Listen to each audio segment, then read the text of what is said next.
चला बेटा, येतोय आवाज? शिवम, वैष्णवी, अमूल्या, पार्थ.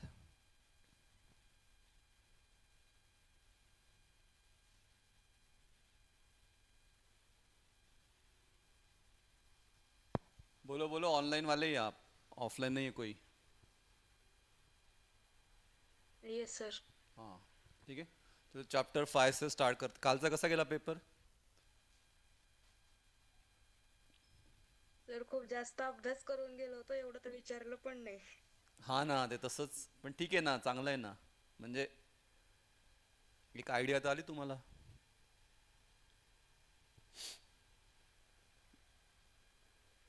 टेस्टिंग वाला कम पूछा, बाकी पूछा. ठीक आहे. ठीक आहे. लेकिन अभी देखो, अभी याचं उलटं नको व्हायला एडीएम मध्ये. आता एडीएम मध्ये कमी करू नका. एडीएमचा पण करा आता. ठीक है. चलो, लास्ट चैप्टर अभी हम देखते हैं. पूरा थेरोटिकल है. मेन मेन कंसेप्ट देखते हैं क्या क्या है. हाँ, जैसे मैं बोला आपको, सिलेबस वाइज जाओ आप. हाँ, 5.1 में अभी दिया है data warehousing, components of data warehouse और वर्चुअल वेयर हाउस. तो दोनों पे क्वेश्चन आ सकता है. डेटा वेयर हाउस का डेफिनेशन भी आ सकता है 2 मार्क्स के लिए. Data warehouse is a collection of data specific to the entire organization. ठीक है. डेटा वेयर हाउस में क्या रहे, डेटा वेयर हाउस को हम क्या बोलते हैं? It is a repository of data. यहाँ पे सब डेटा क्या रहेगा? आपका स्टोर्ड रहेगा. ठीक है. कैरेक्टरिस्टिक्स आया तो 2 मार्क्स के लिए आ सकता है. फर्स्ट क्या लिखा है? It is subject oriented. Subject oriented मतलब क्या?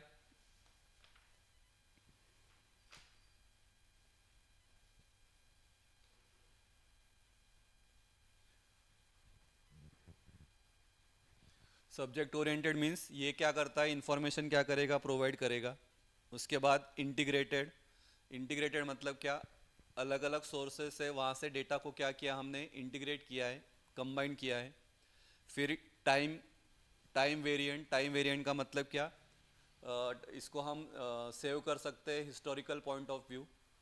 फिर non volatile. Non volatile means previous data आपका क्या रहेगा? इरेज नहीं होगा जब नया डेटा हम स्टोर करते हैं तो these are the characteristics of data warehouse. ठीक है. तो ये करना 2 मार्क्स के लिए आ सकता है. उसके बाद components of data warehouse. Components क्या क्या है? तो सोर्स डेटा. सोर्स डेटा मतलब क्या? डेटा कहाँ से आपका आ रहा है. ठीक है. So this source data compromises the data coming into data warehouse from different areas. अलग अलग एरिया से डेटा आ रहा है. फिर production data. The data in this category comprise different segments of data chosen from various operational systems of the enterprises. मतलब क्या? कहाँ कहाँ से डेटा आपको मिल रहा है? Production of data. फिर है आपका internal data. User keeps their personal data such as private spreadsheet, documents, customer profiles, departmental database. तो इसको हम बोलेंगे internal data. Archive data. This is a compiled form of older data which is stored in archive files such as tape cartridge, flat files, etc. Archive वाला data याद रखो बस. External data. It refers to those data sources which are available outside the organization. तो these are the components of data warehouse. और है क्या? हाँ, ये तो एक हो गया. उसके बाद फिर है डेटा स्टैगिंग कंपोनेंट्स. डेटा स्टैगिंग में क्या है? डेटा स्टैगिंग या डेटा स्टेजिंग. इसमें वो ईटीएल वाला कंसेप्ट है. Data extraction, data transformation, data loading, data storage component, information delivery component, metadata. Metadata मतलब data about data and management and control component. तो बस नाम याद रखो.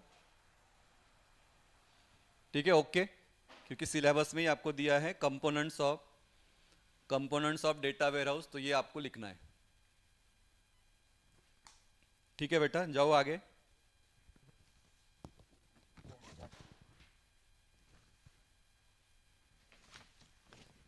जाओ क्या आगे.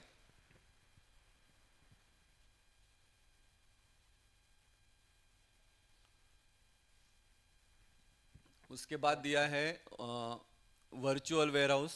सिलेबस में तो वर्चुअल वेयर हाउस पे आ सकता है क्वेश्चन. वर्चुअल वेयर हाउस नाम ही क्या है? वर्चुअल है. मतलब एक्चुअल में डेटा आपका ऐसा स्टोर्ड नहीं रहेगा, जिसका बेस्ट एग्जांपल है cloud computing.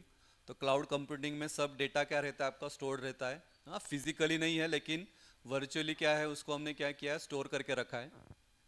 So the view और an operational data warehouse is known as virtual warehouse. It is use to process and manage data.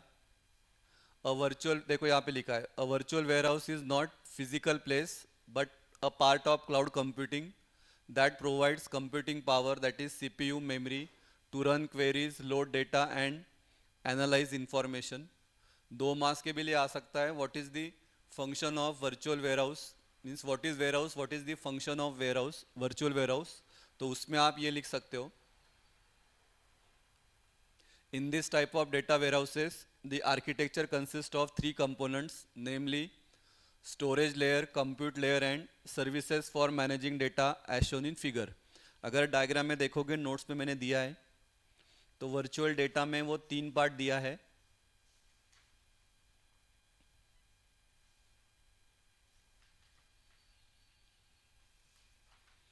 Virtual data में वो तीन पार्ट दिया है।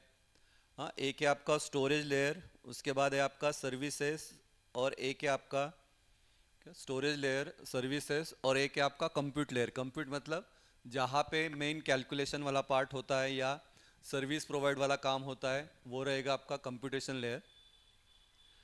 इन storage layer the system uses object storage to store the table data. The system uses an object store not only to store table data but also to store temporary data for intermediate results of execution once local disk space is exhausted, as well as for large query result। ठीक है, तो ये इतना detail ऐसा लिखना नहीं है, simple. Storage में क्या रहेगा, तो वो डेटा को स्टोर करेगा लेकिन in the form of object. जैसे नॉर्मल डीबीएमएस में हम डेटा को कैसे स्टोर करते हैं, in the form of tables, तो यहाँ पे क्या होगा, it is in the form of object. इतना याद रखो। हाँ, it not only store table but also store temporary data for intermediate results. तो ये दो बातें याद रखो, it also stores temporary data. फिर दूसरा पार्ट है computation. The system uses the concept of virtual data warehouses. The virtual warehouse layer consists of clusters of computing resources। The client never deal with computing nodes, they only know the size of the cluster through an abstraction of cluster size। ठीक है, तो computing में client को पता नहीं कि computing कैसे हो रहा है, क्या हो रहा है, उनको बस क्लस्टर रिगार्डिंग पता है। Virtual warehouse can be created, destroyed or resized at any point on demand। Creating or destroying a virtual warehouse has no effect on the state of the system। ठीक है, तो वर्चुअल वेयरहाउस क्रिएट कर सकते हैं, destroy कर सकते हैं और रीसाइज करते हैं at any point. And last one है service layer. The service layer provides access control, query optimization and transaction management. Main जो है वो यहाँ पे होगा, जो भी सर्विसेज प्रोवाइड करेगा, तो वो क्या है आपका सर्विस लेयर। तो it provides access control, query optimization and transaction management. ये तीन बातें याद रखो। The service layer is long live and shared across users of the system and is highly available since it is deployed to multiple nodes। The failure of service nodes does not cause outage of data loss, nevertheless it might create some problems with running queries। तो इतना कुछ ज़्यादा disadvantage नहीं है अगर service layer fail हो गया, लेकिन मतलब 90% फेल्योर होगा ऐसा नहीं है, 10% डिसएडवांटेज हो सकता है, लेकिन बाकी काम क्या होगा आपका चलेगा। ठीक है, तो ये कंसेप्ट को हम बोलते हैं वर्चुअल लेयर। और अगर डायग्राम, अभी इसमें स्लाइड्स में डायग्राम नहीं है लेकिन मैंने नोट्स में डायग्राम दिया है। अगर नोट्स अगर रहेगा आपके पास, तो यहाँ पे एक लेयर है, यहाँ पे एक लेयर है और इधर एक लेयर है। ठीक है, तो ये वाला जो लेयर है ये क्या है, दिस इज स्टोरेज लेयर। ये वाला जो ये क्या है, कौन सा था ये, कौन सा था ये, कंप्यूट वाला है ना, ये कंप्यूटेशन वाला। और ये वाला क्या है आपका सर्विस लेयर। तो ऐसे सिंपल वाला डायग्राम निकाला तो भी चलेगा, मार्क्स आपको मिलेगा। ठीक है, बेनिफिट्स नहीं पूछा तो भी दो बेनिफिट्स लिखना है। बेनिफिट्स या उसको हम बोलेंगे एडवांटेज, क्योंकि लास्ट ईयर का पेपर देखोगे तो बेनिफिट्स भी 4-4 मार्क्स के लिए पूछा है, तो ये बात याद रखना है।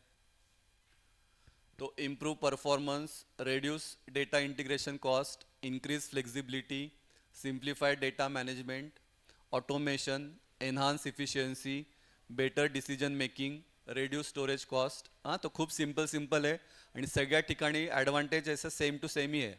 तो वो याद रखो. Challenges of data warehouses, या हम इसको डिसएडवांटेज भी बोल सकते हैं.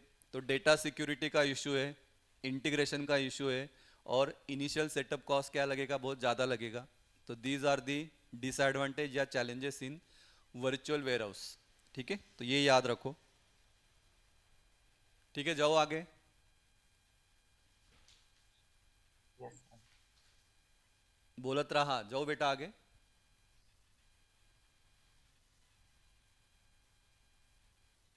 हो सर. हाँ प्लीज़ बोलो यार. हाँ, ये वाला स्किप हो गया, ये भी आपको इसमें था. रेगुलर बैच में मैंने लिया है, एक बार क्विक रिवीजन लेता हूँ. Data warehouse life cycle, ठीक है, इम्पॉर्टेंट है. एमएसबीटी में भी 2-3 बार पूछा है, तो ये तो करना ही है. हाँ, इसका वो याद है ना, ये ऐसा स्ट्रक्चर है. कितना स्टेजेस है टोटल? 7 स्टेजेस है. बोलो किसी को याद रहेगा तो. डायग्राम इसको ऐसे ही निकालो. क्या क्या है 7 स्टेजेस? पहला है रिक्वायरमेंट स्पेसिफिकेशन, दूसरा डेटा मॉडलिंग, तीसरा है डिज़ाइन एंड डिप्लॉयमेंट, फोर्थ क्या है OLAP क्यूब्स, फिर है आपका UI डिप्लॉयमेंट, फिर है आपका मेंटेनेंस, और लास्ट है आपका test and deployment.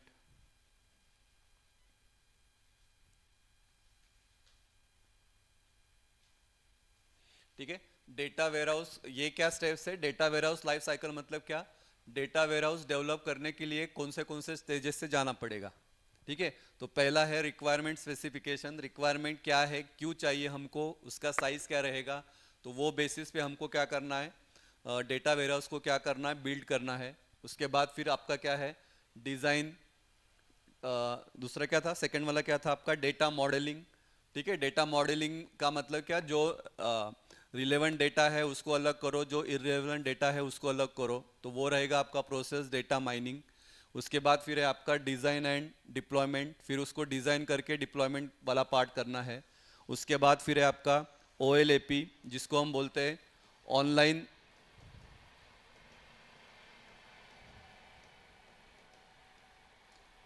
Analytical processing. ठीक है, एनालिटिकल का मतलब क्या, एनालिसिस. तो एनालिसिस करना है ऑनलाइन, और फिर डिज़ाइन करना है. उसके बाद फिर यूज़र इंटरफेस डिज़ाइन, कैसे रहेगा, यूज़र को कितना इजी जाएगा हैंडल करने के लिए, तो वो रहेगा यूज़र इंटरफेस. उसके बाद फिर मेंटेनेंस वाला पार्ट, इसको मेंटेन करने के लिए क्या क्या लगेगा, कैसा होगा. उसके बाद टेस्ट एंड डिप्लॉयमेंट. ठीक है, टेस्ट एंड डिप्लॉयमेंट मतलब क्या, this is the last step, test and deployment. ठीक है, इसमें क्या लिखा देखो, business and organization test data warehouses to ensure whether the required business problems are implemented successfully और not. So after testing the data warehouse, we deployed it so that users could immediately access the data and perform analysis. मतलब ये वाला last part है, testing and deployment. तो main ये diagram निकालो. Diagram निकालने के बाद हर एक का दो पॉइंट्स में आपको एक्सप्लेनेशन करना है. ठीक है, 4 मार्क्स या 6 मार्क्स के लिए आपको ये आ सकता है, डेटा वेयरहाउस लाइफ साइकिल. ठीक है, इंपॉर्टेंट है, इसको करना ही है. ठीक है, जाओ आगे.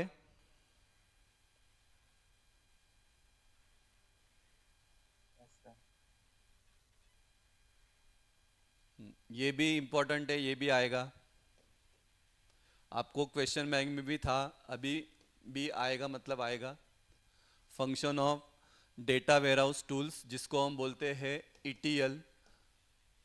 हाँ, ETL का मतलब एक्सट्रैक्शन, ट्रांसफॉर्मेशन एंड क्या है आपका, लोडिंग. ठीक है, एक बार पढ़ता हूँ, देखो आपके दिमाग में जाएगा. नाम ही क्या है, नाम से आपको पता चलेगा डेटा एक्सट्रैक्शन। एक्सट्रैक्शन का मतलब डेटा को क्या करना है, आपको निकालना है। Data extraction which typically gathers data from multiple heterogeneous and external sources। अलग अलग सोर्स से डेटा को आपको क्या करना है, एक्सट्रैक्ट करना है, मतलब निकालना है। The goal is to gather raw data accurately and efficiently without changing it। Types of data sources can include structured, semi-structured and unstructured, ये भी हमने देखा है। Extraction ensures that the required data is available for further processing। Various types of tools are available for this, such as batch processing tools, open source tools, cloud based tools, etc। तो data extraction में आपको extraction का मतलब क्या है वो लिखना है। एक्सट्रैक्शन करने के लिए हम कौन से टाइप्स का डेटा करते हैं, तो स्ट्रक्चर्ड, सेमी स्ट्रक्चर्ड, अनस्ट्रक्चर्ड सब डेटा को हम एक्सट्रैक्ट करते हैं। और उसके लिए फिर हम क्या करते हैं, there are various tools use करते हैं डेटा एक्सट्रैक्ट करने के लिए। तो वो टूल्स का नाम आपको लिखना है। तो ये हो गया आपका डेटा एक्सट्रैक्शन। उसके बाद फिर है डेटा ट्रांसफॉर्मेशन। इसमें क्या है देखते हैं।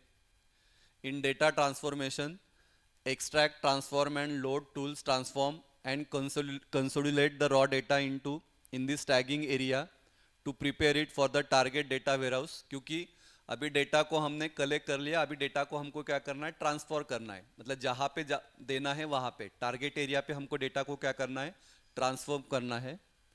to convert the extracted data into a consistent and usable format suitable for analysis and storage in the data warehouse। हाँ, क्योंकि जो डेटा एक्सट्रैक्ट हमने किया है तो वो स्ट्रक्चर्ड, कुछ डेटा स्ट्रक्चर्ड है, कुछ अनस्ट्रक्चर्ड है। ठीक है, तो उसको हमको क्या करना है, सॉर्टिंग करना है। ये याद रखो, सॉर्टिंग का काम होगा ट्रांसफॉर्मेशन में। तो it cleans the data, that is remove duplicates, correct errors, fill missing values. ये देखो, ये इंपॉर्टेंट है। इससे आपको पता चलेगा कि एग्जैक्टली ट्रांसफॉर्मेशन क्या काम करता है। तो डेटा को क्लीन करना, उसका मतलब क्या, डुप्लीकेट अगर डेटा है उसको रिमूव करो, एरर्स अगर है तो उसको करेक्ट करो, मिसिंग वैल्यूज है तो उसको डालो। Convert data types and units, change date formats, combines and aggregate data from different sources। Common transformation includes data filtering, data sorting and data aggregation। ठीक है, तो ये मेन बातें होता है आपका डेटा ट्रांसफॉर्मेशन में। तो ये वाला पॉइंट याद रखना है, ये मेन है। And last one is data loading. तो डेटा लोडिंग में क्या है देखो, in data loading, extract, transform and load tools move the transform data from this tagging area into the target data warehouses or data lake for querying and analysis। अरे किसका mic on है, of करना। ठीक है, अभी data को हमको क्या करना है, लोड करना है। तो लोड किसके लिए, लोडिंग किसके लिए, for quarrying and analysis. Loading can be, फिर लोडिंग का दो टाइप है। Loading can be full load, that is entire data, और इंक्रीमेंटल लोड, ओनली न्यू और अपडेटेड डेटा। हाँ, क्योंकि ऑलरेडी हमने पुराना वाला डेटा किया है, तो इसका दो टाइप है, या तो पूरा क्या पूरा करो, नहीं तो दूसरा क्या है, जो न्यूली डेटा है या जो अपडेटेड है उसी को क्या करो, लोड करो। Data is organize into warehouse tables और क्यूब्स फॉर फैट क्वेरिंग।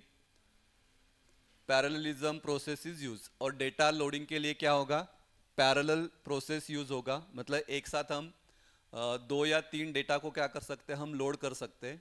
ठीक है, तो ये मेन बातें आपको लिखना है डेटा लोडिंग में। ठीक है, तो इंपॉर्टेंट है ETL कंसेप्ट, ये आपको पूछेंगे, मतलब पूछेंगे, एक्सट्रैक्शन, ट्रांसफॉर्मेशन एंड लोडिंग। ठीक है, जाओ आगे।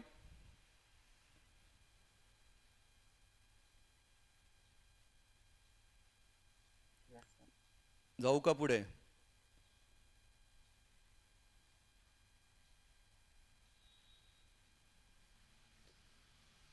अरे बोलो। Yes, sir. अरे बाकी लोक झोपले का?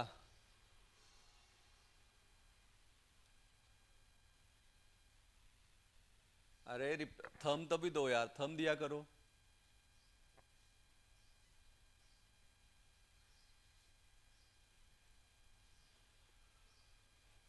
उसके बाद नेक्स्ट 5.1 में 5.1 हुआ, 5.2 हुआ। 5.3 में दिया है आपको डेटा माइनिंग। डेटा माइनिंग का डेफिनेशन आएगा, आ सकता है 2 मार्क्स के लिए। हाँ, 2 डेफिनेशन लिखा है जो इजी लगेगा। Data mining is the process of collecting large amount of raw data and transforming that data into useful information, or data mining is the process of discovering hidden, previously unknown and usable information from a large amount of data। मतलब data warehouse क्या करता है, सब data store करता है, और data mining क्या करता है, जो मेन डेटा है उसको क्या करता है, रिकवर करता है, या उसको वो डिवाइड करता है। देखो, it is the process of collecting large amount of raw data and transforming that data into useful information। ये भी MSBT के इसमें है, 2 मार्क्स के लिए आ सकता है या 4 मार्क्स के लिए भी आ सकता है। What are the application of data mining. हाँ, तो कहाँ का यूज़ होता है, it is used in health care. Health care में क्या है, data mining holds great potential to improve health systems. It uses data and analytic to identify best practices that improve care and reduce cost। उसके बाद education sector में भी use होता है education data mining. It concerns with developing method that discover knowledge from data और originating from educational environments. इतना मत लिखो, बस एजुकेशन सिस्टम लिखा तो भी चलेगा। फिर मैन्युफैक्चरिंग में भी यूज़ होता है। उसके बाद CRM, कस्टमर रिलेशनशिप मैनेजमेंट, इसमें भी आपका यूज़ होता है। Fraud detection, financial banking, research analysis. तो ये नाम बस याद रखो। Advantage and disadvantage of data mining क्या है, it predicts future trends, decision making, cost reduction, market based analysis, fast and feasible decisions, signifies customer habits. ठीक है, तो these are the advantage. Disadvantage में क्या है, it violates user privacy, additional irrelevant information भी add होगा, misuse of information हो सकता है। Accuracy of data means it is not 100% sure है कि ये डेटा एक्यूरेट है। तो these are the disadvantage of data mining. हाँ, 2-2, 3-3 लक्षात ठेवा। ये भी इम्पोर्टेंट क्वेश्चन है, ये आया तो आ सकता है। Difference between data mining and data warehouse, देखो क्या है, देखते हैं। ये था क्या आपको इसमें, यूनिट टेस्ट में भी था शायद, आपको था ना, क्या नहीं? Yes, sir. देखते चलो। Data mining is the process of analysing unknown patterns of data.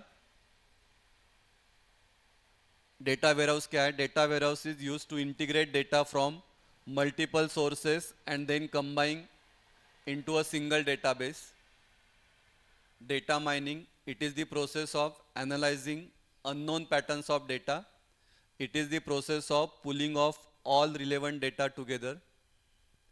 Data mining is a broad set of activities used to uncover patterns and give meaning to this data। Data warehouse is the repository to store data। Data mining techniques are applied on data warehouse in order to discover useful patterns। तेच वेगळ्या form मध्ये लिहिलंय। It provides the organization a mechanism to store huge amount of data। It has low maintenance, it has high maintenance। Data is analyzed regularly in data mining। Data is stored periodically in data warehouse।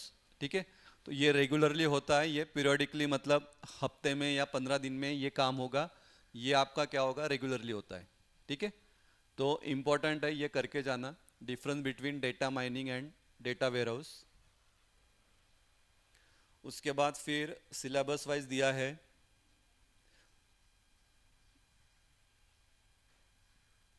Classification दिया है, classification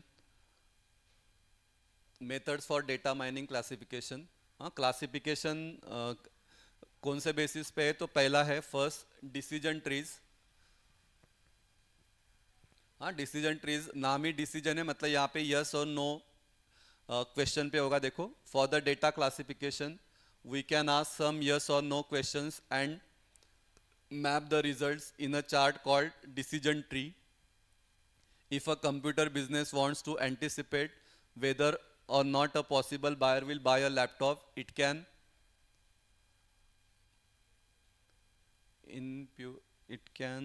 क्या था ये?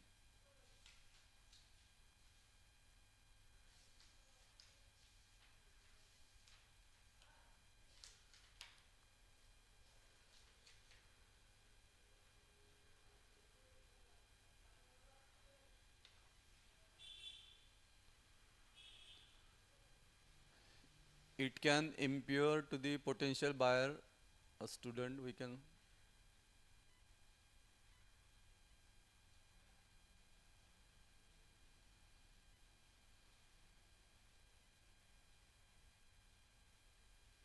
क्या इधर it can ask रहेगा, क्या रहेगा? सिंपल ये डिसीजन ट्री देखो ना, यहाँ से यस, नहीं तो क्या रहेगा आपका नो. तो डिसीजन ट्री से सिंपल वैसा ही है. दूसरा है के नियरेस्ट नेबर्स, जिसको हम बोलेंगे K N N. This method compares an unknown object to others to identify it by computing the distance between the test data and all training points. KNN tries to predict the proper class for the test data, then choose the k number of points most similar to the test data. The KNN algorithm analyzes the likelihood of test data belonging to each of the k training data classes and the class with the highest probability chosen. हाँ simple इसमें क्या बोल रहा हूँ, KNN में क्या है, एक पर्टिकुलर प्रोबेबिलिटी रहेगा कि ये ले सकता है या नहीं ले सकता है. ठीक है, तो ऐसे 4 ऑप्शन दिया है, 4 ऑप्शन में से ये वाला ऑप्शन अगर वो चूज करेगा तो क्या होगा. ठीक है, तो वो बेसिस पे हम क्या करते हैं, डेटा माइनिंग करते हैं. देखो एक बार फिर से पढ़ता हूँ. This method compares an unknown object to others to identify it by computing the distance between the test data and all training points. KNN tries to predict the proper class for the test data, then choose the k number of points most similar to the test data. मतलब एक unknown data रहेगा और unknown data पे हम क्या करेंगे, guess करेंगे, और गेस करने के बाद हम क्या करेंगे, फिर उसको पॉइंट देंगे कि ये सही है, और वो बेसिस पे फिर क्या होगा, आपका क्लासिफिकेशन होगा. इतना याद रखो. उसके बाद नेक्स्ट वन है रैंडम फॉरेस्ट क्लासीफायर. नाम ही क्या है, रैंडम, मतलब कौन सा भी नॉर्मली हम क्या कर सकते हैं, इसको करेंगे, इसको सिलेक्ट करेंगे randomly. On diverse data set subsamples the random forest classifier fits multiple decision trees. It makes use of the average to improve forecast accuracy and prevent overfitting. The sub-sample size is always the same as the size of the input sample. However, the samples are generated with replacement. ना इतना सब मत लिखो. Random का क्या लिखो, random का मतलब क्या, एक मल्टीपल डिसीजन ट्री ये यूज करेगा, उसमें से फिर जो सही लगेगा रैंडम उसको क्या करेंगे, हम सिलेक्ट करेंगे डेटा माइनिंग प्रोसेस के लिए. एंड लास्ट वन है सपोर्ट वेक्टर मशीन.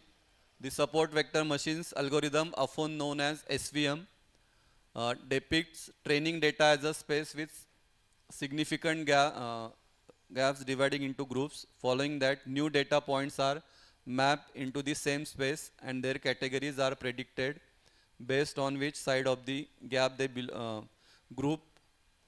रुको एक बार पढ़ता हूँ फिर बोलता हूँ. Because it only uses a subset of training points in its decision function, this technique is particularly beneficial in high dimensional spaces and is memory efficient. Simple support vector machine का main use क्या है, तो ये क्या करेगा, एक group बनाएगा और वो ग्रुप के बेसिस पे क्या करेगा, पॉइंट्स देगा, और उससे फिर हम क्या करेंगे, कौन सा मेथड लेना है वो सिलेक्ट करेंगे. हाँ ऐसे याद रखो. देखो एक बार फिर से हम रिकॉल करते हैं. क्या क्या था, पहला क्या था, डिसीजन ट्री. डिसीजन ट्री में क्या रहेगा, यस नहीं तो क्या रहेगा, नो, वो बेसिस पे हम करेंगे. दूसरा क्या था, दूसरा KNN था ना, बरोबर कि नहीं. दूसरा क्या था, KNN मीन्स नियरेस्ट नेबर्स. यहाँ पे यस और नो था, यहाँ पे क्या था, प्रोबेबिलिटी था, और प्रोबेबिलिटी से फिर हम सिलेक्ट करेंगे कि कौन सा नजदीक है, वो बेसिस पे हम क्या करेंगे, डेटा माइनिंग करेंगे. तीसरा क्या था, रैंडम था, और फोर्थ वन क्या था? सपोर्ट वेक्टर, क्या था? Support vector machine. यहाँ पे क्या रहेगा? ग्रुप रहेगा। वो ग्रुप के बेसिस पे हम क्या करेंगे? पॉइंट देंगे और फिर हम डेटा को क्या करेंगे? सिलेक्ट करेंगे। हाँ, तो ऐसे लग रहा है, थोड़ा अलग लग रहा है क्या दिया है, लेकिन मेन ये सिंपल बात याद रखो, उससे आपको लिखते आएगा। एक है डिसीजन ट्री, एक क्या है आपका KNN, हाँ, नेबरहुड वाला, मतलब प्रोबेबिलिटी किया है हमने, जो हमको लग रहा है कि ये आ सकता है, तो वो वैसा। तीसरा क्या है? रैंडम। और फोर्थ वन क्या है आपका?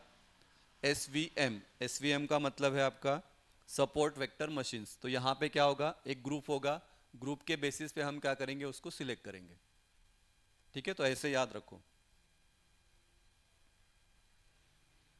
जाओ पुढे। Yes sir.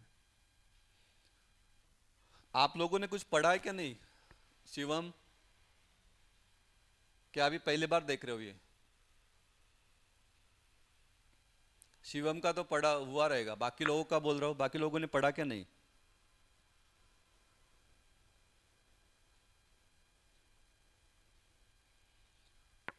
चलो, उसके बाद explain decision tree classifier.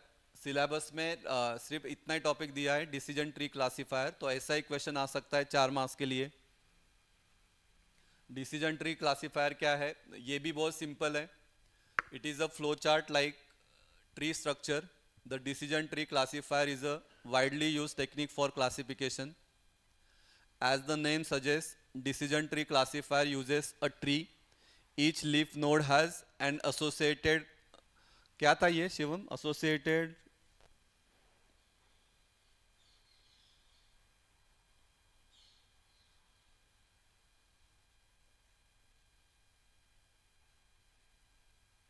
associated ये लिख, associated part लिखना।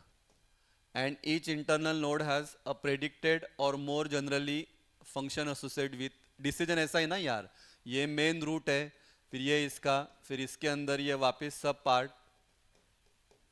ये ऐसा। तो ये कंसेप्ट को हम बोलते हैं डिसीजन ट्री क्लासीफायर।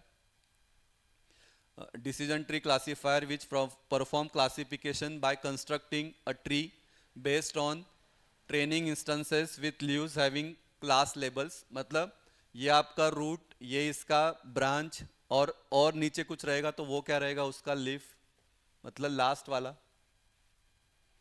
फिर मैंने इसमें वो फिगर दिया है। Figure shows a example of decision tree to classify a new instance. We start at the root and traverse का मतलब ट्रैवल, आगे जाना। Traverse the tree to reach a leaf at an internally node. We evaluate the predictor function on the data instance to find which child to go to. ठीक है, तो यहाँ पे देखो मैंने नोट्स में वो एग्जाम्पल दिया है, इधर लिखा है डिग्री। ठीक है, तो ये क्या हो गया आपका रूट, और फिर यहाँ पे देखो ये हो गया आपका ब्रांच। और यहाँ पे क्या लिखा है? इधर लिखा है नन। इधर तो आपका इनकम है, इधर इनकम है, इनकम है, इनकम है। डिग्री में यहाँ पे नन। उसके बाद इधर है आपका बैचलर, इधर है आपका मास्टर, इधर है आपका डॉक्टरेट। तो ये डिग्री है, डिग्रीज है। और फिर इनकम को हमने क्या किया है? इधर 25K से कम और अबाउट 25K। ठीक है, सेम। ये क्या हो गया आपका? लीफ हो गया, ये ऐसा। और फिर यहाँ पे ये जो सर्कल किया है ना यहाँ पे, तो यहाँ पे एक को नाम दिया है बैड, एक को नाम दिया है एवरेज, एक को नाम दिया है गुड। तो अगर 25 से कम, अगर आपके पास डिग्री है डॉक्टरेट का, और अगर आपके पास आपका पेमेंट है लेस देन 25K, तो ऑब्वियसली ये क्या रहेगा? बैड रहेगा। अगर आपका ग्रेटर देन 25K है तो ये क्या रहेगा? आपका गुड रहेगा, ऐसा। ठीक है, यहाँ पे भी अगर देखो डिग्री नहीं है लेकिन आप 25K से ज़्यादा कमा रहे हो तो वो क्या है? आपका गुड है। ठीक है, यहाँ पे अगर आपका डिग्री मास्टर वाला डिग्री है या बैचलर वाला डिग्री है, तो भी आप अगर आप 25K से कम कमा रहे हो इन केस ऑफ मास्टर, तो वो क्या रहेगा? आपका बैड रहेगा। ठीक है, 75K कमा रहे हो तो वो क्या रहेगा आपका, गुड रहेगा, ऐसा। तो ये कंसेप्ट को हम बोलते हैं डिसीजन ट्री क्लासिफायर। ठीक है, तो ये डायग्राम में निकालो, डायग्राम से आपको फिर वो एक्सप्लेन करना है। इधर लिखा भी रहेगा, ये देखो यहाँ पे मैंने वो एग्जाम इधर लिखा था। To classify a new instant, we start at the root and traverse the tree to reach a leaf. At an internal node, we evaluate the predict or function on the data instance to find which child to go to. मतलब कहाँ पे हमको जाना है। ठीक है, तो यहाँ पे ये आपका चाइल्ड ये हो गया। The process continues until we reach a leaf node. Decision trees uses a trees-like structure to make decisions. The common terms are, तो root node means starting point of the tree, जो हमने यहाँ पे किया था degree. Internal nodes represent features of attributes used for splitting the data. तो हमने वो income लिखा ना वो. Branches, it represent decisions or rules based on the features. And leaf nodes, it represent the final prediction or classification. ठीक है, तो ये मेन बातें याद रखना। डिसीजन ट्री का ये मेन कंपोनेंट्स है, root node, internal node, branches और leaf node.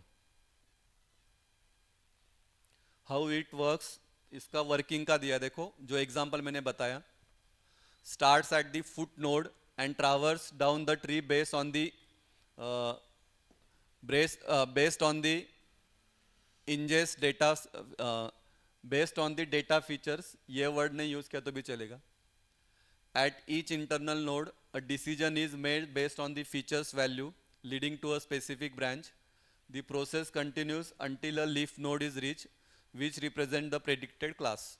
For example, if the degree level of person is masters and the person's income is 40K, starting from the root, we follow the age labeled masters, and from there, the age labeled 25K to 75K to reach a leaf. The class at the leaf is good, so we predict that the credit risk of the person is good.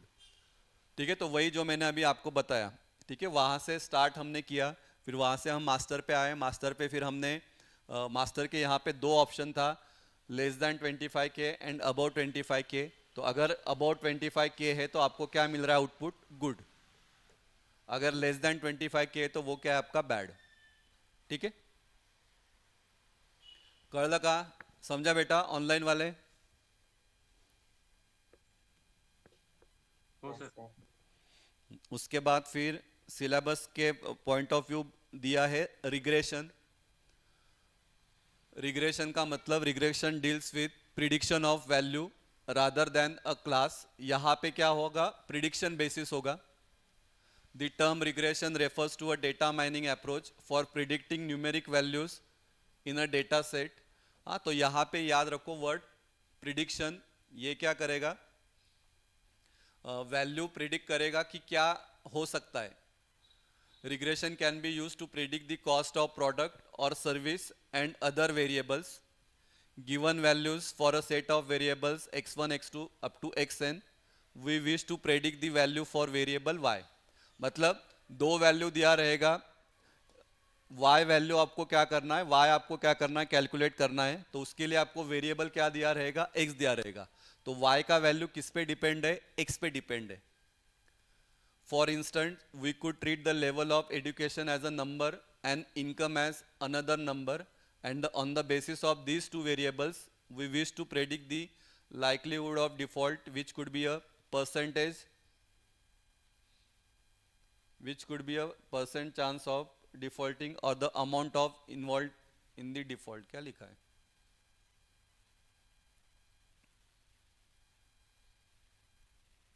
we could treat the level of education as a number and income as another number। level of education मतलब यहाँ पे अभी दो variable लिया है। level of education मतलब जैसे वो डिग्री दिया था, डॉक्टरेट दिया था, बैचलर दिया था, and income as another number, income को भी हमने एक अलग नंबर दिया। And on basis of these two variables we wish to predict the likelihood of default. Default क्या लिखा है,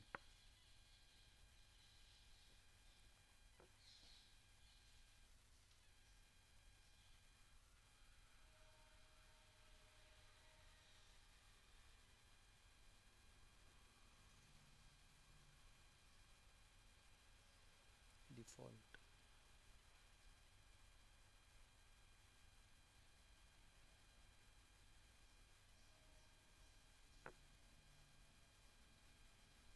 हाँ, डिफॉल्ट का मतलब यहाँ पे डिफॉल्ट का मतलब क्या है, ये दो वेरिएबल के बेसिस पे फिर हम क्या कर सकते हैं, इसका डिफॉल्ट वैल्यू क्या आएगा वो हम प्रेडिक्ट कर सकते हैं। हाँ, वो कंसेप्ट को हम बोलते हैं रिग्रेशन, क्योंकि रिग्रेशन का मतलब क्या है कि वैल्यू को क्या करना है, आपको प्रेडिक्ट करना है। तो वैल्यू प्रेडिक्ट करने के लिए आपको क्या लगेगा, दो वेरिएबल लगेगा, वो यहाँ पे उन्होंने बताया, तो इतना याद रखो।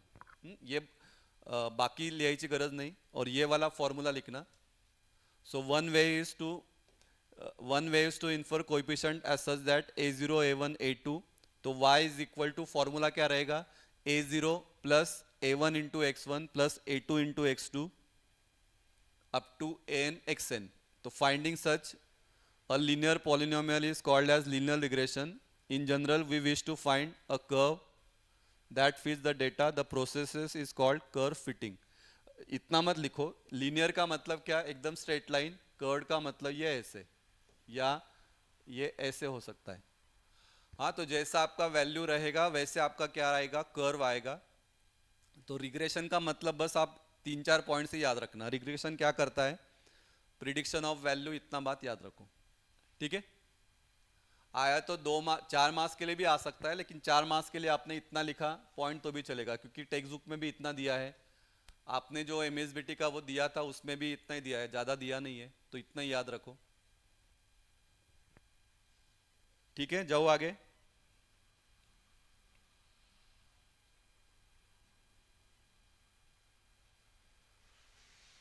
यस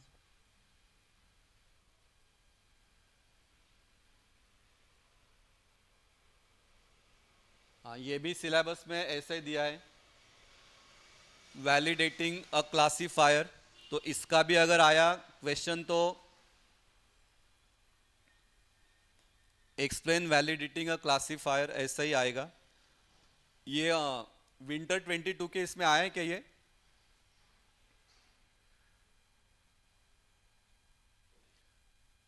विंटर 22 के इसमें शायद ये आया है क्वेश्चन।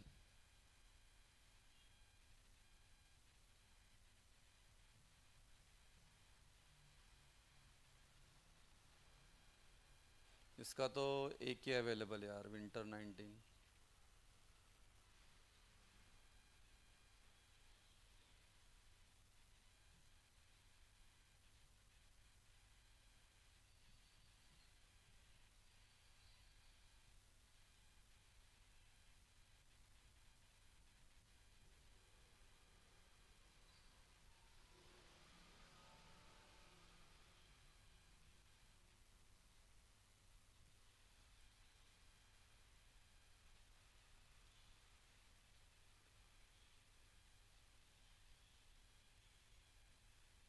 देखा क्या आपने, कुछ देखा है क्या शिवम?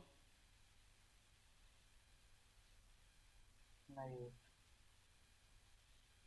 विंटर 22 में मुझे लगा ऐसे।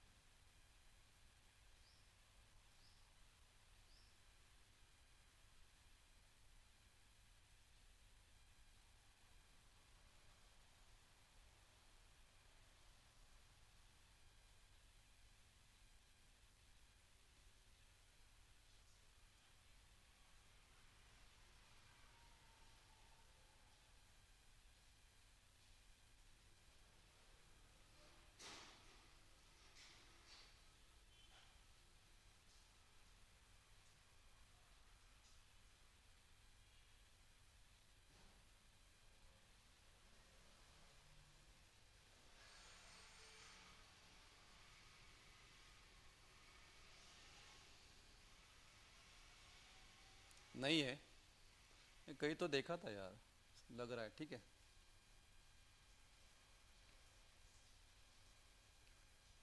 क्या है देखो, validating a classifier, the purpose of validating classifier is to assess how well a classifier generalizes to unseen data and to ensure its accuracy and reliability। ये मेन बात याद रखना। ये क्या है, फंक्शन ऑफ क्लासिफायर। क्लासिफायर का मतलब क्या, जो भी हमने मेथड देखा क्लासीफाई का, ठीक है, तो वो उसमें से कौन से मेथड को हमको एक्सेप्ट करना है, वो कंसेप्ट को हम बोलते हैं वैलिडेटिंग अ क्लासीफायर.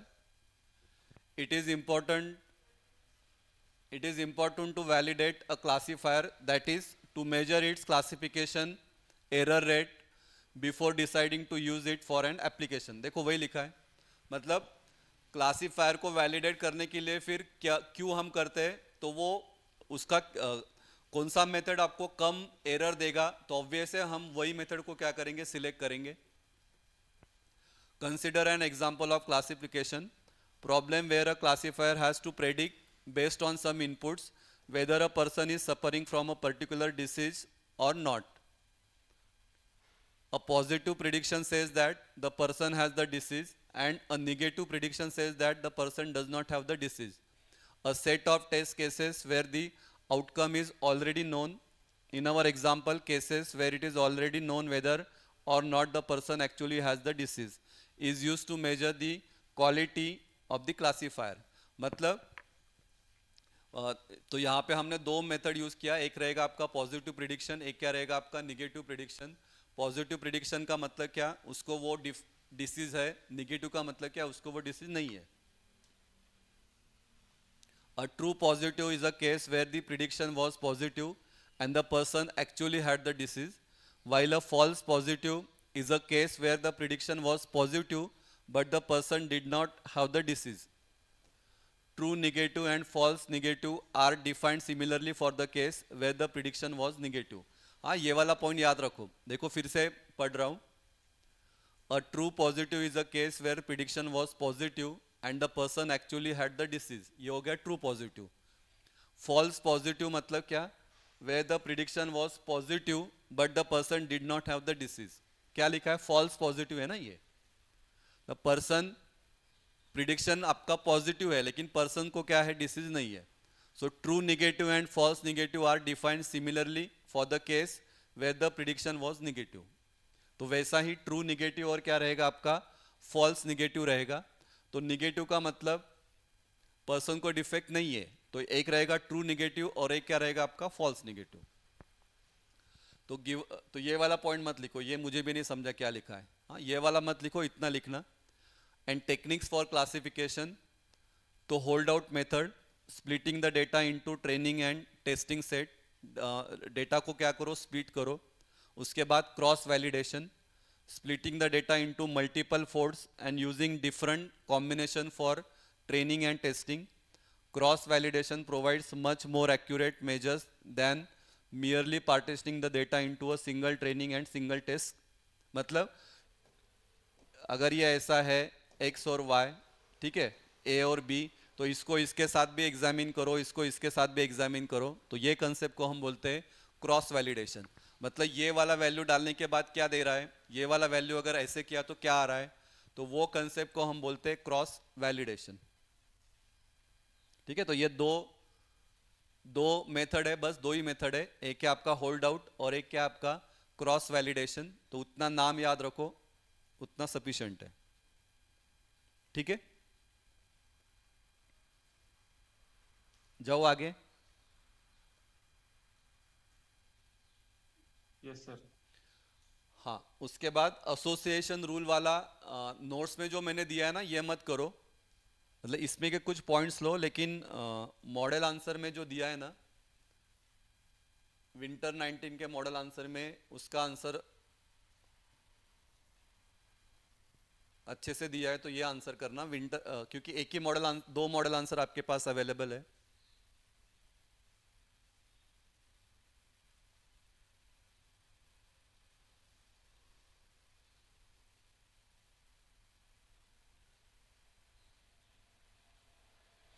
ये वाला देखो, इसमें दिया है. एक्चुअली मुझे यही डालना था आंसर, लेकिन मैं वो भूल गया. इसमें explain association rules in data mining, explain application of association rule mining with example. हाँ, तो ये वाला लिखना है. क्या है देखो, बहुत सिंपल दिया है. एसोसिएशन रूल का मतलब क्या, जो हमने डीबीएमएस में पढ़ा था, control structure if and then वाला, तो एसोसिएशन रूल उससे ही रिलेटेड है. Association rules are if-then statements that help to show the probability of relationships between data items within large data sets in various types of databases.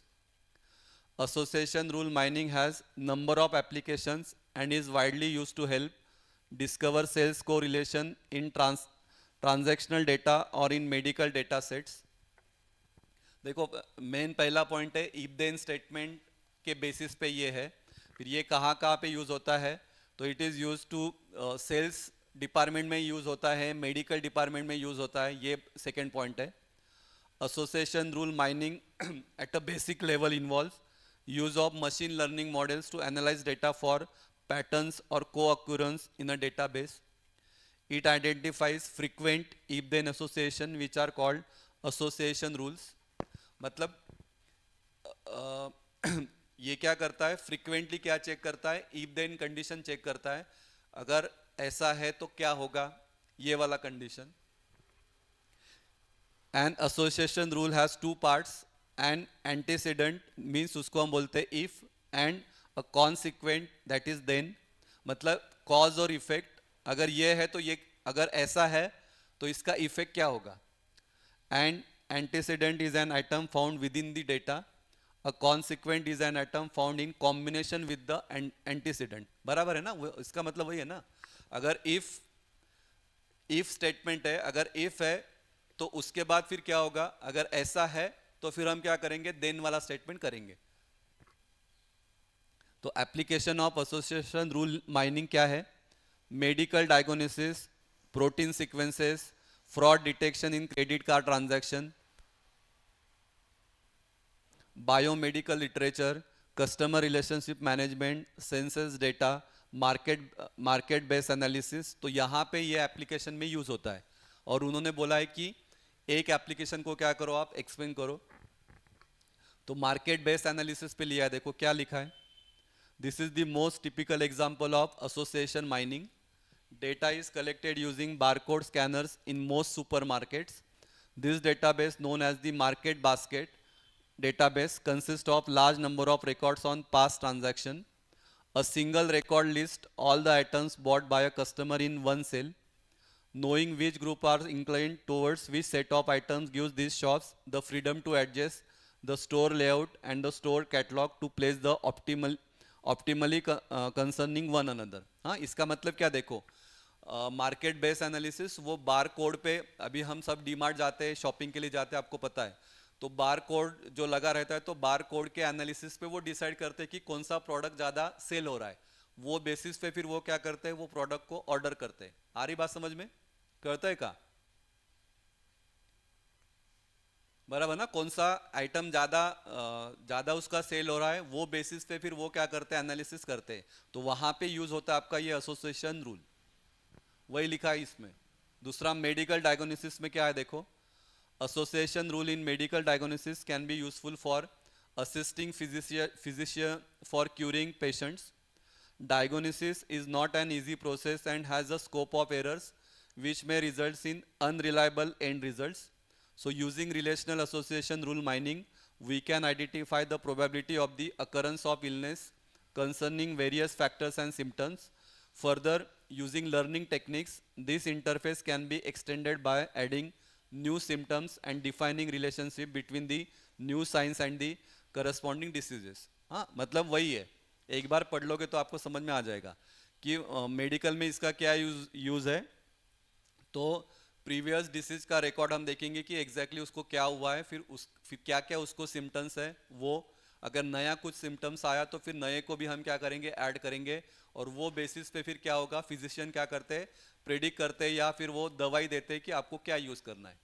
हाँ, तो वहाँ पे use होता है आपका ये एसोसिएशन रूल. तो सिंपल मेन बात क्या याद रखना है, इफ देन स्टेटमेंट याद रखो, अगर ये ऐसा हो रहा है तो फिर क्या करना है, और वो बेसिस पे फिर हम क्या करते हैं, प्रेडिक्ट करते हैं. तो ये कंसेप्ट को हम बोलते हैं एसोसिएशन रूल. ठीक है, रहेगा याद. Yes, sir. हाँ, ऑनलाइन वाले ओके का बेटा, पार्थ, अमूल्या, वैष्णवी, पलक, यश, शिवम, ओके. Yes. सुयोग ओके का. हो सर। हाँ तो ये मैं ग्रुप पे भी भेजूंगा, लेकिन ये आंसर करो। इस नोट्स में मैंने क्या दिया है, देखो क्या नोट्स के इसमें क्या है। Association describes a relationship between set of items entities.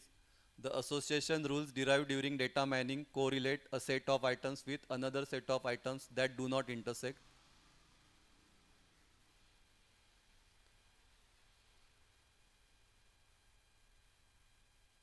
ये वाला बस दो लिखो। There are two steps to discover association rules: generating large item sets that satisfy user minimum support and rule generation based on user minimum confidence. लेकिन ये इतना समझ में नहीं आ रहा है, वो वाला आंसर ही लिखो, ठीक है ना।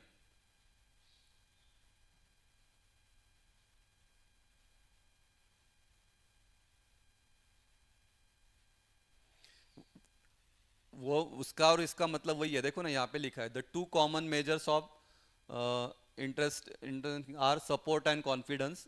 The support of rule is defined as percentage of frequency with which all items in the rule appear together. जैसे मैंने वो एग्जांपल बताया ना डी मार्ट का, कि डी मार्ट का उन्होंने वो एग्जांपल दिया है, वो और यहाँ पे उन्होंने लिखा है सपोर्ट एंड कॉन्फिडेंस. पर है ना का ल्यू वही आंसर लिखो. देखो इधर भी वो यूज किया है, एंटीसीडेंट मतलब इफ एंड कॉन्सिक्वेंसेस मतलब देन.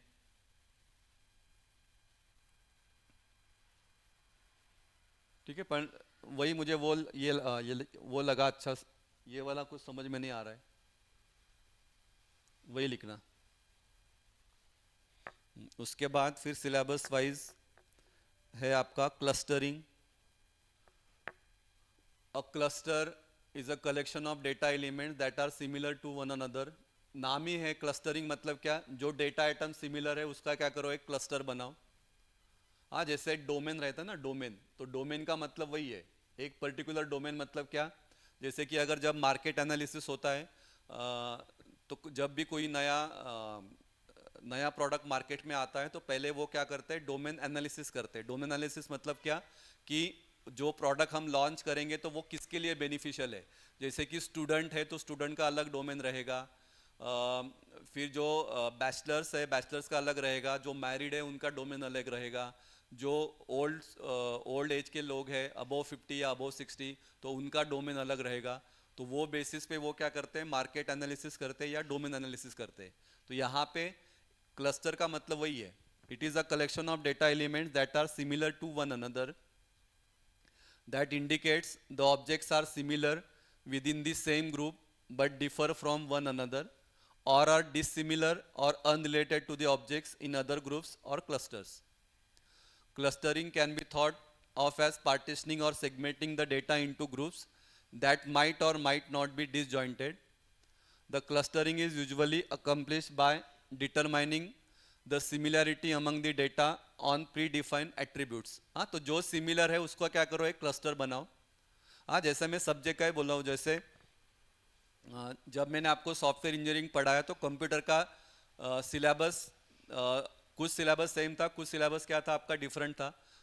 तो जब सेम था तब मैंने आपका साथ में बैच लिया, जब डिफरेंट था तो मैंने आपको अलग बुलाया. तो वैसे मैंने फिर क्या किया, क्लस्टर फॉर्म किया. तो वो कंसेप्ट को ही हम बोलते हैं clustering. The most similar data are group into clusters. Data items are grouped according to the logical relationship और consumer preferences. For example data can be mined to identify market segments और consumer affinities. देखो मैंने वही बात किया ना. तो क्या किया, जो कंज्यूमर मतलब जो ज़्यादा बिक रहा है या जो ज़्यादा लोग ले रहे, तो उसका क्या किया हमने, एक अलग सा क्लस्टर बनाया. वहाँ पे क्या रहेगा, सब लोग क्या रहेंगे वहाँ पे इन्वॉल्व रहेंगे. Cluster analysis. In cluster analysis process data objects are analysed without consulting a known class label. Clustering is done in such a manner that the object within the same cluster denote maximum similarity when compared to other and have minimum similarity when compared to the objects in other clusters. देखो फिर से पढ़ रहा हूँ क्या लिखा है. Clustering is done in such a manner that the objects within the same cluster denote maximum similarity when compared to other and have minimum similarity when compared to the objects in other clusters. मतलब the objects with in the same cluster denotes maximum similarity. Same cluster में है तो वो क्या रहेगा, maximum similarity. और अगर different cluster में है तो वो क्या रहेगा, आपका minimum similarity. That is, objects are grouped or clustered on the basis of two principles, namely maximize the interclass analysis and minimize the interclass similarity. ये दो प्रिंसिपल पे ये क्या करेगा, एनालिसिस काम करेगा. Each cluster form can be viewed as classes of objects from which rules are derived. Clustering also provides features of taxonomy formation. This means that it facilitates the formation of various observations into a class hierarchy in which similar events are grouped together. ठीक है, तो टॉक्सोनोमी का मतलब वही है, अलग अलग हमने डिवाइड किया, लेकिन जो सिमिलर है उसको क्या किया हमने, एक साथ क्या किया, क्लब किया. For example, there is a holiday travel market where one wants to identify the different kinds of market segment related to this area. This can be identified by using cluster analysis. ठीक है, हाँ, तो वहाँ पे diagram में देखो 3 cluster दिया है. अगर आप डायग्राम देखोगे तो ऐसा एक और ये ऐसा. Cluster 1 represents demander who want to pampered and guided appropriately. Cluster 2 represent educationalists who wants to explore deeply and visit museums, historical places or experience new culture. And cluster 3 represent excepts who wants to relax away from their work. मतलब उन्होंने example दिया है किसका, हाँ, holiday travel market का उन्होंने example दिया है कि हॉलीडे के लिए जब हम कहीं घूमने जा रहे, कहीं हम जा रहे, तो हम घूमने जाने का हमारे पास 3 टाइप का कस्टमर है. एक कस्टमर है जिसको क्या है, जिसको क्या चाहिए, प्रॉपर एक गाइड चाहिए जो सब हमको गाइड करेगा. एक को बस क्या करना है, जो भी हम हिस्टोरिकल प्लेसेस को विजिट कर रहे हैं बस उसको वही विजिट करना है, उसको वो मेन उसका ऑब्जेक्टिव है. और तीसरे का क्या है, बस उसको रिलैक्स होना है, उसको बस घूमना है, उसको बाकी किसी बात का टेंशन नहीं चाहिए. तो ये बेसिस पे क्लस्टर को क्या किया हमने, डिवाइड किया है. तो ये एग्जांपल आप याद रखो. कळतंय है का,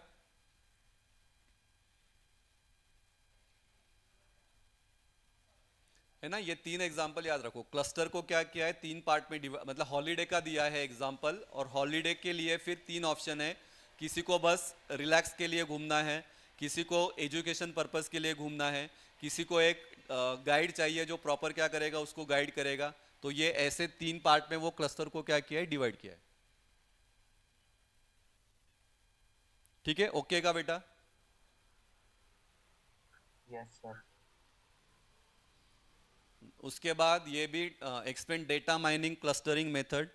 ये भी रीड कर लो आप, मैं अभी ज़्यादा ये नहीं करता हूँ, समझ में आ जाएगा आपको. पहला क्या है, डेंसिटी बेस्ड. डेंसिटी मतलब क्या, डेंसिटी का मतलब होता है पॉपुलेशन. जहाँ पे ज़्यादा पॉपुलेशन है वो बेस पे हम क्या करेंगे, उसको क्लस्टर करेंगे. This method is based on notation of density. The idea is to continue growing the given cluster, that is exceeding as long as the density in the neighborhood threshold. For each data point within a given cluster, the radius of given cluster has to contain at least number of points. है, और इतना सब मत लिखो detail में, आप बस नाम याद रखो. डेंसिटी का मतलब क्या, कितना डेंस है, डेंस मतलब पॉपुलेटेड है. फिर है आपका grid based clustering method. In this, the object together forms a grid. The object space is continuized into a finite number of cells that forms a grid structure. जैसे grid का मतलब ये ऐसा, ठीक है. तो ये पर्टिकुलर ग्रुप है तो उनका सिमिलैरिटी इतना है, तो ये एक ग्रिड हो गया. फिर दूसरे का ये दूसरा ग्रिड हो गया, ये तीसरा ग्रिड हो गया, ये ऐसा. फिर तीसरा है आपका model based clustering method.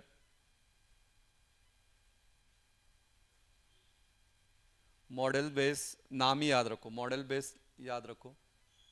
College में लिया था क्या ये सब, क्या नहीं? नहीं. हाँ लिया था बेटा. No sir. उसके बाद कंस्ट्रेंट बेस. कंस्ट्रेंट का मतलब रूल, तो कुछ रूल के हिसाब से क्या किया है, क्लस्टर को डिफाइन किया है, मतलब ये कंडीशन है, ये कंडीशन अगर सेटिस्फाई हुआ है तो वो क्लस्टर में आएगा, नहीं तो नहीं आएगा। फिर है पार्टीशनिंग क्लस्टरिंग मेथड, मतलब क्या किया है, पार्टीशन किया है अलग अलग इसमें, वो रहेगा आपका एक मेथड। फिर क्या है, हायरार्चिकल क्लस्टरिंग मेथड, मतलब हायरार्चिकल के बेस पे क्या किया है उसको हमने क्लब किया है। तो these are the different clustering method, नाम बस याद रखो, ठीक है। बोलो एक बार कौन सा था, क्या क्या था, density based, grid based, model based, उसके बाद कंस्ट्रेंट, पार्टीशनिंग, हायरार्चिकल क्लस्टरिंग मेथड, ठीक है ना।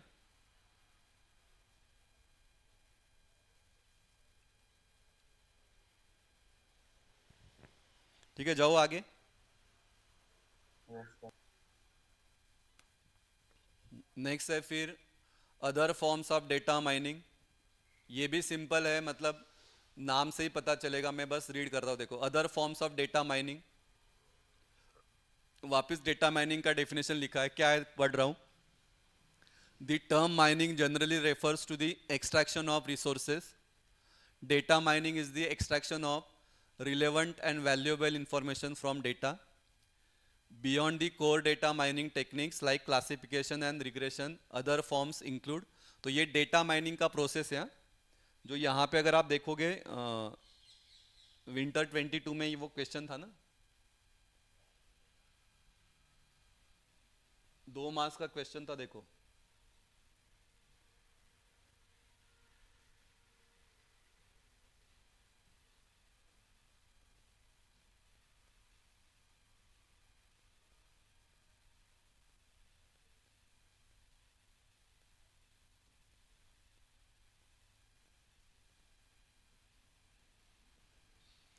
एनलिस्ट डेटा माइनिंग टेक्निक, देखो classification, clustering, regression, prediction, association rule, sequential patterns, data cleaning, data visualization, machine learning.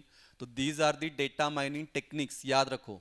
ये भी आपको ऐसे पूछ सकते हैं, क्लस्टरिंग क्या है, रिग्रेशन हमने देखा, प्रिडिक्शन भी मैंने बोला, एसोसिएशन रूल्स मैंने आपको वो बताया, इफ देन वाला, ठीक है। तो ये याद रखो, these are the data mining techniques, ठीक है।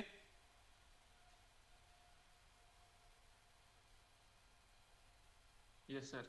हाँ, तो यहाँ पे बोला है other forms of data mining, ठीक है। तो data, other forms of data mining means data mining का टेक्निक।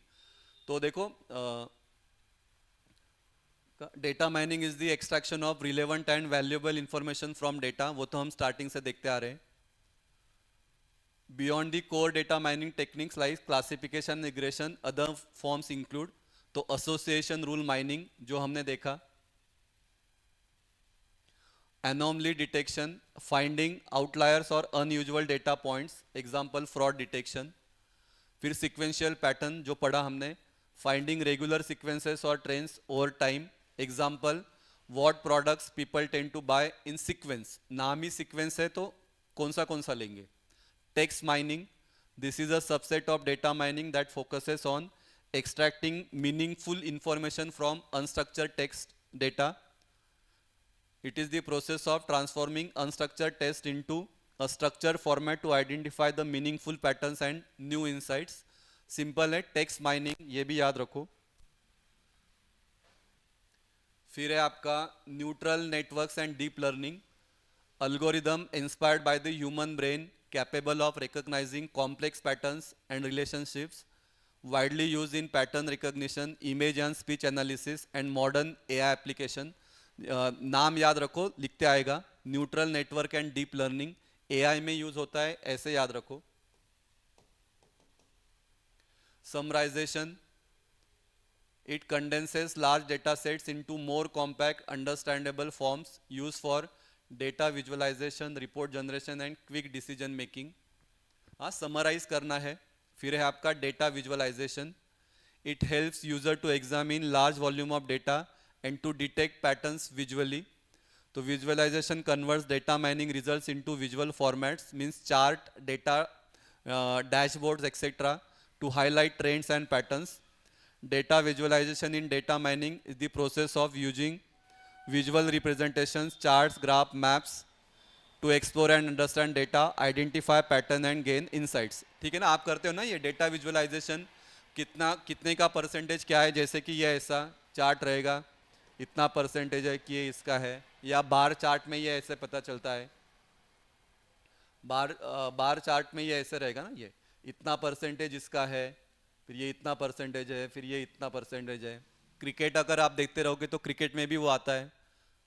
ठीक है, तो वहां पे कंसेप्ट यूज होता है आपका ये डेटा विजुअलाइजेशन. ठीक है, ओके. और लास्ट सिलेबस में दिया है data lake house. A data lake house is a data architecture that blends a data lake and data warehouse together. तो data lake house किसका combination है? Data lake and data warehouse. Data lake houses enable machine learning, business intelligence and predictive analytics, allowing organization to leverage low cost, flexible storage for all types of data, structure, unstructured and semi-structured.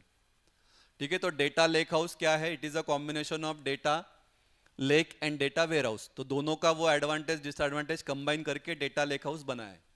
Features easy है, आप पढ़ लो. Transaction support करता है, schema enforcement करता है, business intelligence को ये support करेगा, openness, support for diverse data, support for diverse workload. Architecture भी इजी है. इसका डायग्राम मैंने दिया, यहां पे तो नहीं है, नोट्स में मैंने डायग्राम दिया है. पहला क्या है देखो, ingestion layer. The first layer pulls data from multiple data sources and deliver it to the storage layer. एक एक लाइन याद रखो. Storage layer, the storage layer stores open source files formats to store unstructured, semi structured and structured data. Storage layer act as repository for raw and unprocessed data from various sources. ये क्या करेगा, सब structure unstructured raw data को क्या करेगा, ये store करेगा. फिर catalogue layer is responsible for organising and managing metadata about the data stored in the data lakehouse. Organisation का काम करेगा. It provides a centralised view of data, making it easier for users to discover and access relevant databases. फिर है आपका processing layer. This layer focuses on transforming and processing data into usable format. फिर है आपका consumption, अभी हमको लेना है. This layer is use to host different tools and application such as Tableau. Client application can use the data lake house architecture to access data stores in the data lake. ठीक है, मतलब अभी हमको क्या करना है, उसको डेटा को क्या करना है, एक्सेस करना है. और डेटा एक्सेस करने के लिए हम क्या करते हैं, एसक्यूएल क्वेरीज का यूज करते हैं, डैशबोर्ड का यूज करते हैं, डेटा विजुअलाइजेशन टेक्निक का यूज करते हैं. ठीक है, तो ये this is the architecture of data lake house. इतना याद रखो. हाँ, सिंपल है, रीड करके हो जाएगा. एडवांटेज भी सिंपल है. यूनिफाइड प्लेटफॉर्म, एक ही प्लेटफॉर्म है. सपोर्ट्स डाइवर्स डेटा टाइप्स, अलग अलग डेटा आप देख सकते हो. Improve data governance, enables advanced analytic, simplified architecture, better data quality, lower cost. Consumption हो गया ना. डिफरेंस दिया है, difference between data warehouse, data lake and lake house. क्या है देखो, relational data from transactional systems, all data including structures, semi-structured and unstructured, query every kind of data, image, audio, video and others. Data access, SQL, इधर क्या है, open API, SQL, Python, इधर open API, SQL, Python. Data format, proprietary format, open format. Governance, fine-grained security, weak governance and security, fine-grained. Reliability, high with ACID transaction, low quality, high with ACID transaction. Performance, fast query result, faster query result, either faster and deeper insight.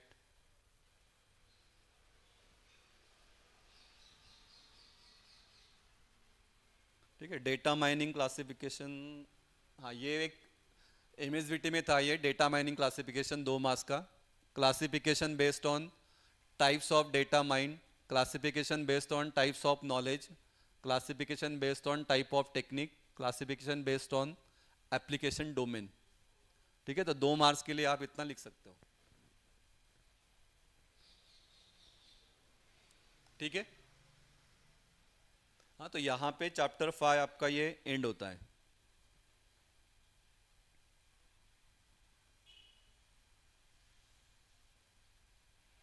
ठीक है बेटा, yes sir.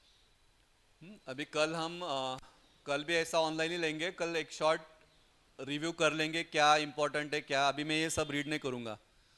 वो जो कुछ queries था वो queries पे थोड़ा देखेंगे MSBT के इसमें जो पूछा है, और बाकी फिर सिलेबस वाइज देखेंगे क्या कितना आपने किया है क्या नहीं किया है। ठीक है, अभी आज देखो, आज आपका कब है एग्ज़ाम। पेपर भी मैं ये कर रहा हूँ। पेपर अभी मुझे नहीं लगता आप आओगे। हाँ, जिनको आना है आ सकते हो। मैं आज ही पेपर सेंड करता हूँ। पेपर 1 मैंने निकाला था, पेपर 2 अभी सब वो देखता हूँ कितना परम्यूटेशन कॉम्बिनेशन करके सिलेबस में क्या है कैसा है। ठीक है, कौन आने वाला है। शिवम आप आने वाले हो क्या? अगर टाइम पास हो रहा है तो मत आओ, घर पे भी आप कर सकते हो।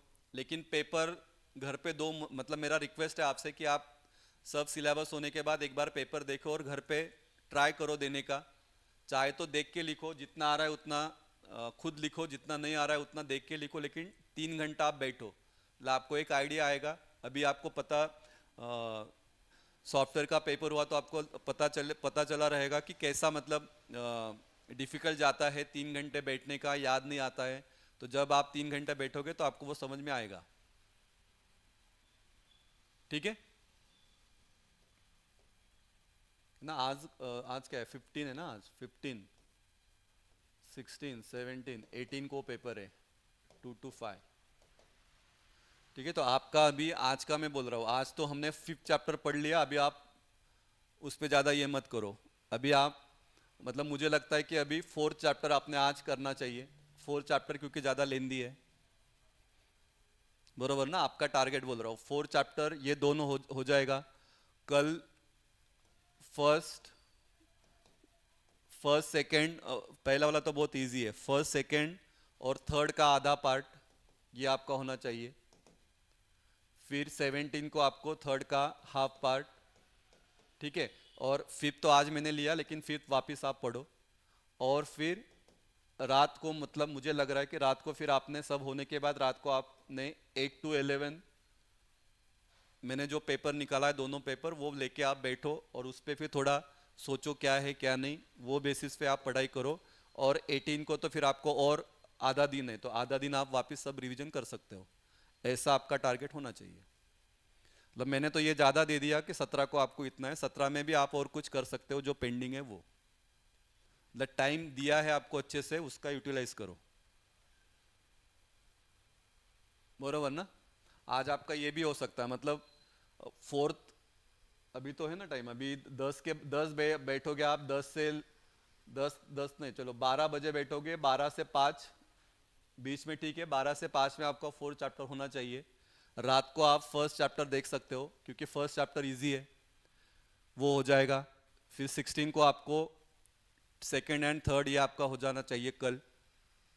ठीक है, तो 17चा दिवस तुमच्याकडे असतो परत रिव्हिजन करायला, और फिर ऐसा। ठीक है, यस सर। चलेगा। फिर आज के लिए एंड करते हैं। कल भी ऐसा ही मॉर्निंग में ही रखता हूँ, देखता हूँ कैसा है। ऑफलाइन मत आना, ऑनलाइन ही आओ। ठीक है, ऑफलाइन में टाइम आपका वेस्ट होता है, ऑनलाइन ही करो। जास्त नाही घेणार मी, असं 1.5 तास वगैरे घेईल। थोड़ा क्वेरी रिगार्डिंग डिस्कशन करेंगे, सिलेबस वो क्या है, इंपॉर्टेंट पॉइंट्स। ठीक है, चलेगा बेटा। Yes sir. ठीक आहे, आज पण मला मी ग्रुपला विचारत राहीन, मला सांगा काय काय झालं, कोणाचं किती झालं, वैसे बताओ आप। Recording stopped.